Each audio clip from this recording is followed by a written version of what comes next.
Welcome on to The Female Athlete. My name is Brad Brown, in for Hayley Nixon once again today, and we're talking high-intensity strength training for menopausal female runners. A couple of weeks ago, we spoke about why strength training is so important once you hit menopause and beyond, but today we're going to talk about the exact type of strength training you need to be doing. The types of exercises, the types of high-intensity stuff, that's all coming up. I'm going to be joined by sports scientist and the head of our female athlete program at CoachParry.com, Shona Hendricks. She's going to be joining us on today's video as well. Don't forget, if you do enjoy these videos, please do hit the like button. If you have any questions or if there's topics you'd like us to discuss on future videos here on the channel, please do let us know in the chat below as well, and make sure that you do hit the subscribe button that's on screen so you don't miss any of our upcoming videos. Shona, so good to have you back on the Female Athlete. I say back on, you're on all the time, I'm not. I'm filling in for Hayley, obviously, but we got some fabulous questions following the last time I was on with regards to the video that we did about strength training for menopausal females, and you spoke about the sort of higher intensity, the type of strength training, and that's the questions we've been getting. So let's talk about, you obviously in that video, and I'll link to it here that you can watch it if you haven't seen that, but you spoke about the type of strength training and why that is so important. Let's talk about what types of strength training postmenopausal females need to be doing. Yeah, so the important components of strength training for the postmenopausal female is resistance training. So, general strength training, but incorporating resistance to that. So adding load to your sessions, adding load and weights to those exercises. And then the secondary component of that is really, really beneficial is high intensity interval training.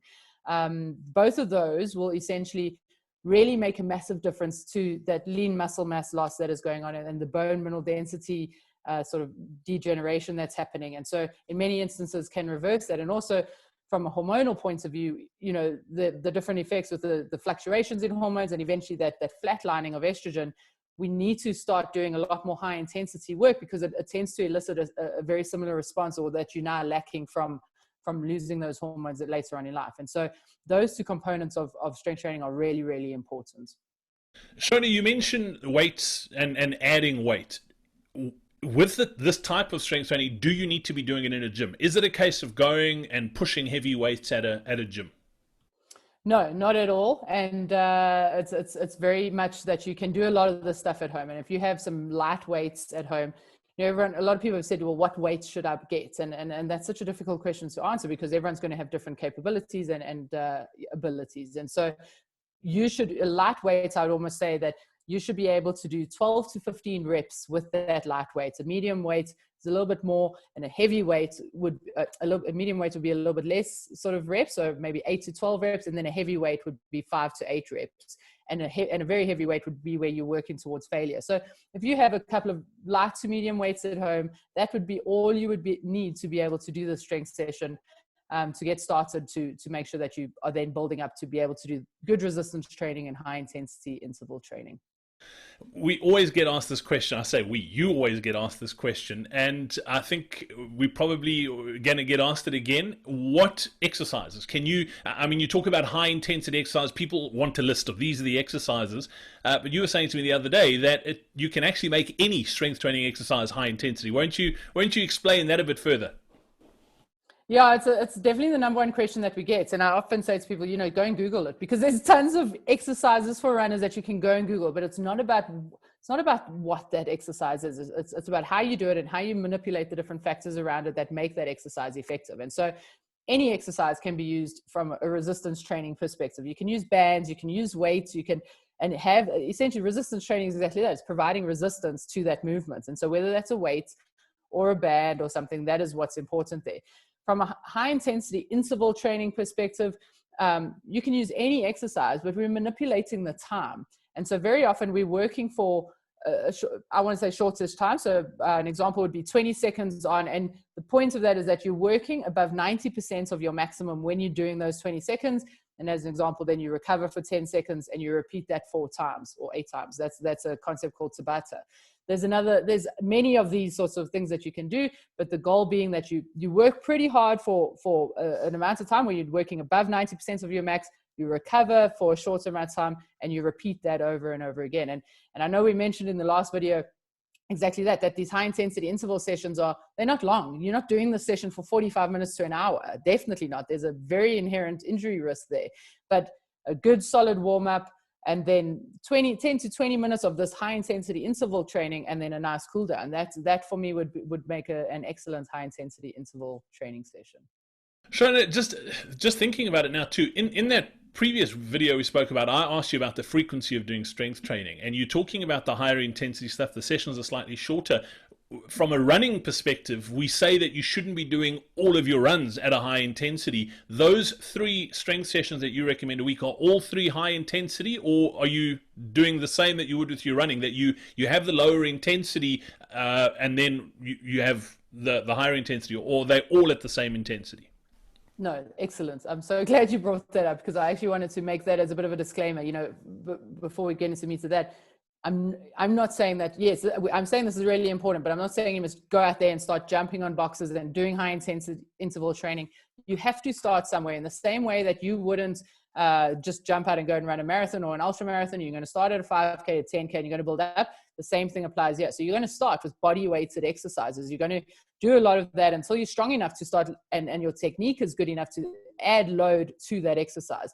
And then eventually, once you've got the strength base, we can start doing some of the high intensity interval training stuff. And so, yes, we definitely are not doing all high intensity interval training. That gets periodized within a week plan as well. And so of the recommended 3 sessions, I would recommend 1 high intensity interval training session, 1 resistance training session, and 1 light core kind of orientated, where you're almost taking a little bit of the load off the legs, and you're just focusing on the core and the glutes and a bit of the hamstrings. But yeah, we would periodize that, and really important to also periodize that according to your running. So I preferably don't like that your high intensity or your heavy resistance training sessions are done before a quality run. So if you're doing a hill session or an interval session, I would prefer that the high intensity strength work is done a day or 2 after that quality run.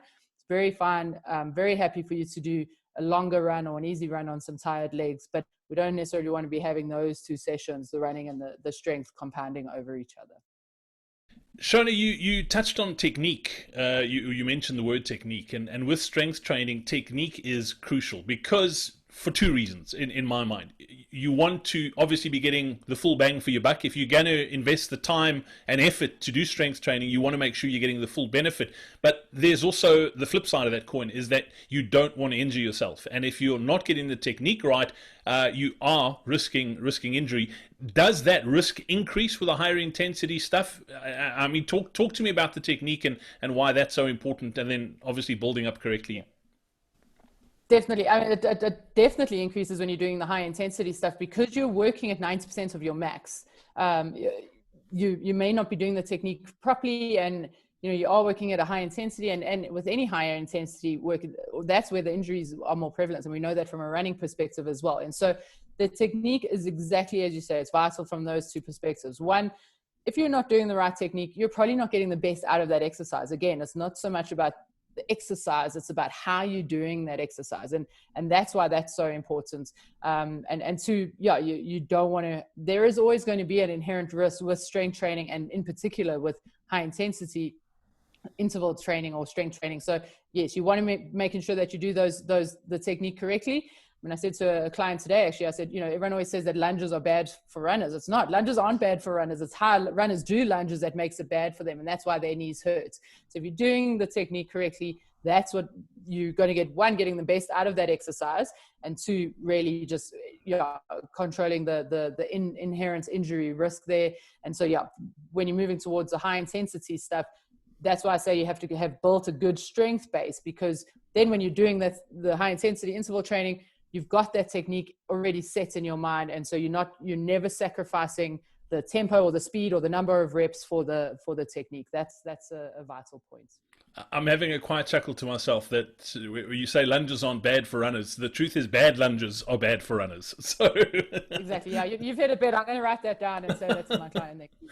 Yeah, exactly. And Shona, with regards to, and you talk about getting the full value for doing the work, we see it so often. Obviously, we host and we live stream a whole bunch of live strength classes every week at Coach Parry, and you instruct, and so does Devlin. But it's so funny, and I just see it in the forums after. afterwards, how many people come back afterwards because they're getting feedback from you in those classes that they say, man alive, they've been doing strength training for years, but all of a sudden they're feeling muscles that they never knew they had. And that's exactly the point. Looking at an exercise on the internet or on a piece of paper and then trying to do it, you might feel like you're getting the technique right, but often we're not. It's like when you're swimming, you might feel like your form and style is like Michael Phelps, but when you actually see yourself in video, it's two totally different things. And having that feedback and working with someone, how important is that? Getting your strength training advice and training from someone who's qualified to dish out that advice.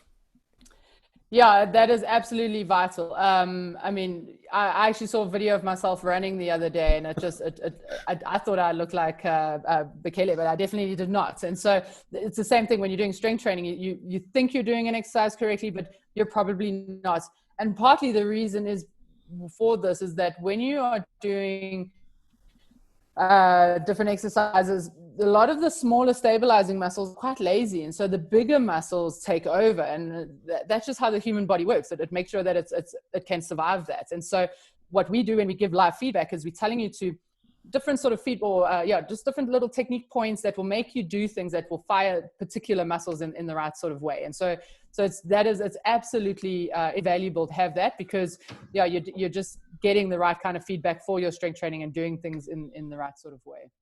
Shona, I've loved chatting to you on the female athlete. Haley will be back soon, and I appreciate your time today and the input. I think obviously strength training is so important for all runners, but it becomes, as I said in the first video that we did, it becomes almost a non-negotiable for postmenopausal females. So hopefully this information helps a lot of people, and if you've got any questions, feel free to pop them into the chat.